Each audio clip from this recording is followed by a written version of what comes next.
খাবারটা ব্যাকটেরিয়া আক্রান্ত হবে না। বুঝছেন ব্যাপারটা? এখন আপনারা বলতে পারেন যে আমরা যে রান্না বান্না করি তার মধ্যে কি এগুলো দেওয়া যেতে পারে? না, অবশ্যই দেওয়া যেতে পারে, সেটা পরিমাণ মতো। সব জিনিসে দেওয়া যায় না, পরিমাণ মতো। যত আপনারা খাবার প্যাকেট জাতীয় খাবার খান, যত ধরনের প্যাকেট জাতীয় খাদ্যদ্রব্য, তার মধ্যে সংরক্ষণ সোডিয়াম বেনজোয়েট বেশিরভাগের মধ্যে পাবেন। আপনি দেখবেন যে কোনো খাবারের জিনিসের পিছনে লেখা থাকবে সোডিয়াম বেনজোয়েট কি উপকরণ দিয়ে তৈরি হয়, তার মধ্যে সোডিয়াম বেনজোয়েট একটা জিনিস পাবেন। বুঝা গেল? আরেকটা জিনিস আছে, একটা আছে অ্যাসিটিক অ্যাসিড। তো অ্যাসিটিক অ্যাসিড যখন অবশ্যই এর মধ্যে অ্যাসিড থাকবে, এটা এক ধরনের অ্যাসিড। এর কাজ কি? এটা একটা সংরক্ষণের কাজ করে। সংরক্ষণ মানে কি?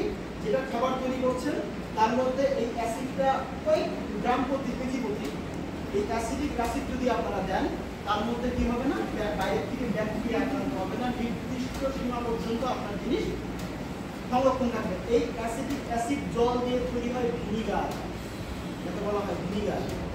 ভিনিগার নাম সবাই শুনছেন। এই অ্যাসিডিক অ্যাসিড দিয়ে তৈরি হয়, এটা যদি মোকাবিলা দিন একবারে থাকতে হবে না, এত জঘন্য। এটা হলো, এটা হচ্ছে সাইট্রিক অ্যাসিড। এর কি নাম? Citric acid. কিছুদিন আগে আমার ট্রেনিং হয়েছিল, আমি করেছিলাম কাঁচা আমের স্কোয়াশ।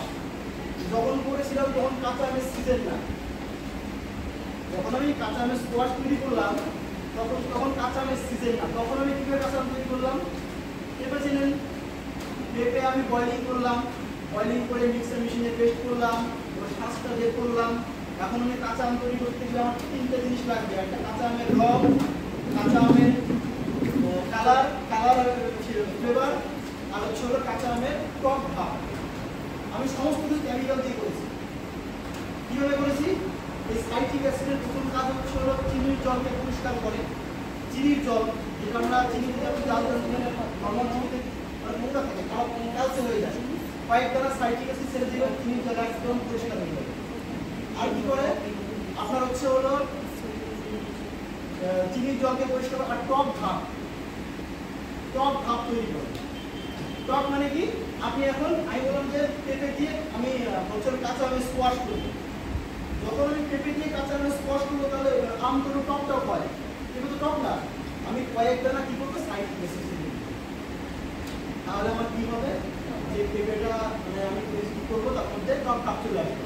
এখন কি করতে হবে? কাঁচা আমের কালার আর ফ্লেভার। কাঁচা আমের আমাদের কাছে কালার আছে, হ্যাঁ, কাঁচা আমের কালার গ্রিন কালার দিয়ে দেবো হালকা, এটা দিয়ে দেবো ফ্লেভার। আমরা বিভিন্ন ধরনের বরফ খাই না, যেগুলো বাজার ঘাটে ঘুরে বা বিভিন্ন খাই না, এই সমস্ত কিছু আমের ফ্লেভার আছে, লিচির ফ্লেভার আছে না, ওর মধ্যে আমের মও নেই, ওদের লিচি মও নেই, সমস্ত কিছু কেমিক্যাল, সব কিছু কেমিক্যাল। এর ফলে আমাদের মানে শরীরে যে এত ধরনের বিভিন্ন রোগ যাচ্ছে, এবং বিশেষ করে আমাদের যে সরকার এই খাদ্যদ্রব্য নিয়ে উদাসীন।